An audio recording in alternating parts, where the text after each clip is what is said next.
Hey everybody, welcome back to the warbossfitz channel. I am warbossfitz, and we are here for episode 4 of Grimdark Future Lore. Today we're going to talk about the lore of the alien hives and the Tau Union, two key players in one of the latest sector-wide conflicts in the Sirius sector. One having masses of troops, and the other wielding some of the heaviest firepower in the galaxy. The alien hives are going to be having an army lore book released by One Page Rules. We're going to leave that for deeper reading. Instead, the information in this video will be coming from the lore section of the One Page Rules website. Those will serve as the framework. I may embellish a little bit, but hopefully it will just be to enhance the story. Let us begin by presenting who each race is and how they see the world, starting with the alien hives. Originating from outside the Sirius sector, the alien hives are a collection of subspecies that share the same origin. Once that original species gained dominance on its homeworld, it did what all life eventually does and looked out at the stars, wanting to know what was beyond their rock floating in the void. This would be a near impossibility because the planet that they had evolved on lacked workable materials needed to make spaceships, but life found a way. Over the course of eons, selective breeding, psychic sculpting, and biochemistry were able to make the different subspecies that we see today, from the smallest grunt to the hive ships that allow swarms to travel the stars. They can all trace their ancestry back to the same genetic start. They were able to breed for specializations, faster, stronger, larger, smaller. Each subspecies had a role to fill. When the first hive lords evolved, they were able to keep the hive in line with psychic abilities in their massive bulk, separating them into a strict caste system. Overseeing the breeding process ensured the vision of the alien hives took not a single step back from what they saw as perfection. Now, the creatures that make up the alien hives are not mindless vessels for the will of the hive lords. Each is an individual that has been born into this system and is unaware that any other system exists out there. Once the pieces were in place, the alien hives boarded their massive living vessels and absorbed their homeworld, stripping every molecule of atmosphere, every drop of liquid, and every gram of nutrient. Then, with cargo bladders full, the ships set towards the Sirius sector. Their path through frontier space went unnoticed by the great powers in the galaxy. The frontier is mostly inhabited, and the places that do have a population are filled with individuals that want to stay hidden. Pirates and mercenaries determined to hide from any authority that might be looking for them. Even with these populations on the planet, it is entirely possible to survive an alien hive invasion, at least initially. See, the alien hives does not strip every resource from a planet. Yes, the hive ship sips at the atmosphere and extends proboscis down into the bodies of water, but it doesn't remove enough to stop that planet's ecosystem from functioning. In fact, the aliens' hive's goal is to set up a feeder world. They change the environment, introducing the right conditions so they can terraform it to produce what they want. After they seed the world, the hive ships leave, and the world's inhabitants watch the flora and fauna of their world change. It is only afterwards, on the hive's return ship, that the reaping happens. Even then, the ships don't take everything, but they graze on the planet's biosphere, clear-cutting areas, inhaling the atmosphere, and slurping up the oceans. It is all sucked up into the hive ships and made into an unholy slurry. But what happens to the world then? These great hive ships have built up waste from traveling between the stars, and it is all expelled over this planet, fertilizing the world to, over time, regrow again. Obviously, this is not a good experience for any sentient creatures, left on the ground. And so the alien hives lead their nomadic existence, setting up these truck stops in space. They see this way of life as righteous compared with other species, since they leave time for the planet to regrow naturally. They look down on other species that settle planets to exploit their resources permanently. In the broadest of a sense, the alien hives are eco-terrorists in a galaxy of species that exploit nature to its detriment. So what happened when they reached the Sirius sector? Well, it was war, of course. Arriving in the western fringe of the Sirius sector led the alien hives to the galactic powers of the Eternal Dynasty, the Tau Union, the remains of the Orc Empire, and the Robot Legion. The alien hives had amassed a huge number of hive ships and pressed the galaxy in a large wave. This kicked off a war with the widest front seen in Sirius sector history, with the different empires fighting to defend their worlds from this truly alien invasion. The alien hives on the battlefield seemed like a mass of teeth and claws, moving in a synchronized wave across the battlefield, looking to the other races as a mindless swarm directed by a central intelligence. What is actually happening is a hive lord is somewhere on the field giving orders to all of its troops through psychic connections. It doesn't have complete control, but the high level of coordination looks like it does. Enemy strengths and weaknesses are observed, and the correct units are moved to the correct areas where they're needed. And with a constant stream of aliens of all sizes descending from the hive ships, an alien hive assault looks like something out of all sentient creatures' nightmares. Across the sector, trillions died. Whole alien hive fleets blown away in the void, whole planetary populations wiped out to set up the alien hives' farm worlds. In order to plant a field, you must remove the trees, roots and all. There is no hard number to the length that this war lasted, just how it ended, and that was with the Tau. So who are the Tau? Let's explore that topic. The Tau Union is not one species like many of the other factions in the Grimdark future. They are made up of a coalition of different species that all evolved on homeworlds that were clustered together in the galactic south. As they all in turn took to space, they had first contact with each other and chose to come together in a type of federation instead of fighting. As far as they knew, the sector was a big place. They hadn't run into anyone else, and there was no need for hostilities with all that real estate out there. They were fortunate to have emerged in an almost secluded sector of space. It would be many years and many unclaimed planets before they encountered other empires. First, it was the elves.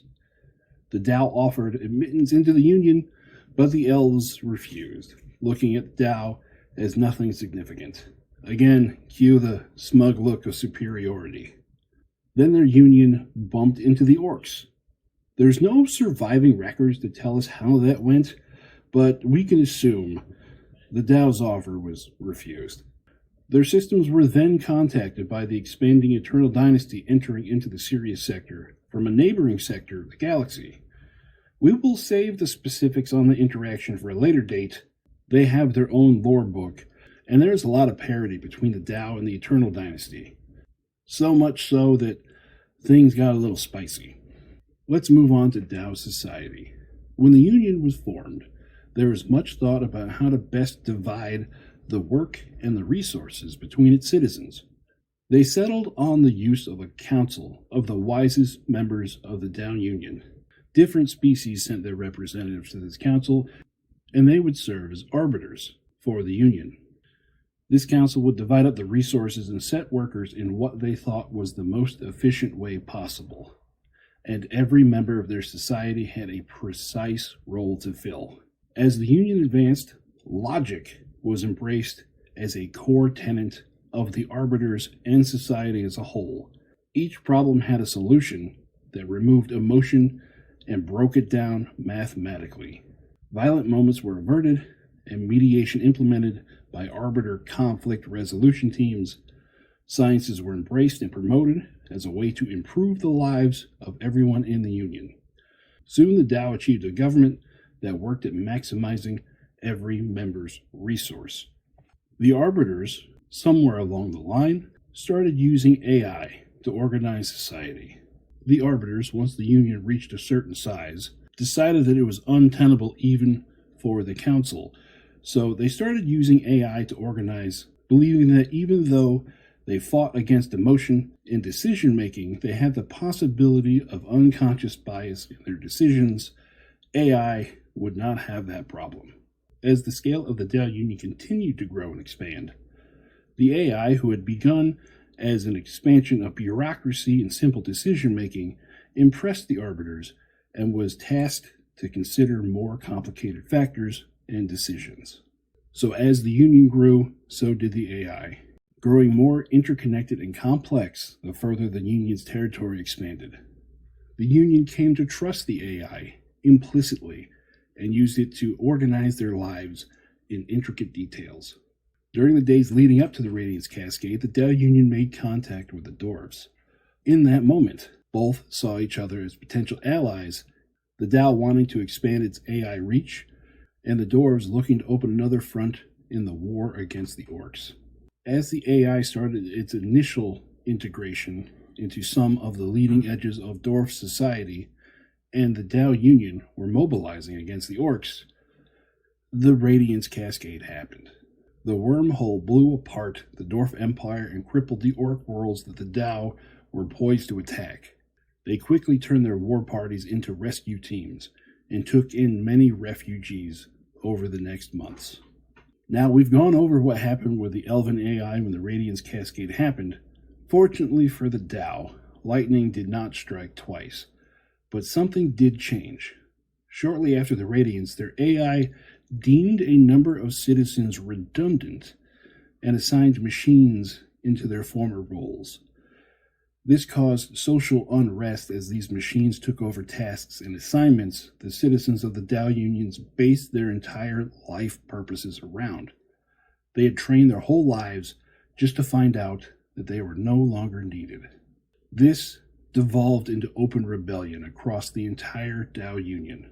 Redundant workers sabotaged their own infrastructure and undermined the systems set in place by the AI. The AI was not ready for such illogical actions and acted too late to save itself. After the citizens of the Empire ripped the AI out of its mainframes, the Arbiters ruled the AI should never again be able to perform the role of a Union citizen. This whole action was highly destructive to the society and Union as a whole. Many citizens lamented the loss of the AI because many of them were using it to make every decision for them on whatever life path the AI chose for them, even as much as not knowing what to do with their lives without it. The Tao Union, once they have decided that there is no other alternative except war, commits completely. Preferring to keep the enemy at arm's length, they use pulse weapons, ion cannons, and smart missile systems, increasing their lethality with long-range optics and laser targeting designators, to assure the complete destruction of their enemies. Where possible, they favor the use of unmanned drone systems to keep their troops out of harm's way. Some units even have stealth technology integrated into their armors to be able to infiltrate enemy strongholds and remove threats before their opponent even knows that they're there. The Tao's philosophy is to avoid the battle, but if it is required, peace through superior firepower. Now that we know the players, let's return to the alien Hive's invasion. The amount of lore that we have on this right now is quite literally 1.5 paragraphs, so I might be embellishing a little bit, but there's also the Alien Hive's army book coming out soon that probably has a lot more depth to it. So, here we go. The war was devastating to the western half of the Sirius sector. Whole worlds reduced to nothing but ash. Hive ships venting atmosphere and lifeblood drifting in the void. Hive lords scorching the brains of enemy soldiers. development of bioengineered weapon that can turn flesh into puddles, millions of scythed armor grunts washing over defensive positions, and weapons deemed too powerful by their owners, causing death and wholesale destruction. The story of the Hive Wars is a black stain upon the stories of the Sirius sector. But the one thing that is certain in the lore is that the war ended. The Tau Union, always wanting to find a diplomatic solution, was able to find a way to communicate with a singular Hive Lord. Up until that moment, the alien hives were seen as a plague of locusts that devoured all they touched. Now a path slowly opened up to a ceasefire and peaceful resolution. How peace was achieved with this scale of fighting, my orc brain can't comprehend, but an entire race bent towards logic and peace would be the ones to do it. So glazing over that, what did peace achieve? The worlds already seeded by the alien hives remained theirs, and most of the hives continued to plod their nomadic routes through their systems. Some have established small inward-looking kingdoms, establishing a constant presence on these worlds, and a scant few have started to move through the rest of the Sirius sector, seeking to learn from their new neighbors and adapt to life in the new galaxy. Their social hierarchy has taken a blow. Now exposed to the varying levels of freedom of other races, some of the lower-level grunts are questioning the system. Why can't a grunt rise to the level of a hive lord? Now the alien hives have to deal with the delusions of grandeur from the lesser beings. For the Tau, life has continued much as before. With their superior firepower and heavy use of drones in the fighting, yes, every one of their various attack drones are not driven by AI, because AI was banned, but there is a pilot dozens or hundreds of miles away flying those little buggers. The alien hives were not able to push into the Tau systems, so the Tau were able to avoid the devastation that some of the other species suffered. They were able to mediate the terms with all the forces involved in the war, and have facilitated new trade routes and information exchanges. They've also set up trading stations and posts along the borders to foster better relationships between the new neighbors. Even though the conflict has officially ended, there are parties on each side that still have a deep hatred of each other due to the scale of the destruction. There are constant smaller conflicts that pop off with commanders and despots looking to right perceived wrongs. Even with the peacekeeping efforts of the Tau Union, any one of these small skirmishes could be the spark that sets this whole powder keg off again. Alright guys, that is the lore as we have it right now for the alien hives and the Tau Union. Once again, there is going to be the lore book that drops on the alien hives. I bet it's going to have a whole lot more information about the Hive War than what we have now. So all this information I've given to you will be added to later. Remember, Grimdark Future lore is still in its infancy, so we have just big swaths of story thrown out there. And it's up to us, for now, to fill in the details. So if you liked this telling of the lore, remember to like the video and subscribe to the channel. We got more coming out pretty soon. Remember to check out the sponsors we have down in the description below. We got PrintedStarships.com, and then we have Corvus Terrain down there. Both of those are offering 15% off with the discount code. And that'll do it for me tonight. I hope you guys are having fun playing OPR wherever you are. I'll talk to you later. Bye-bye.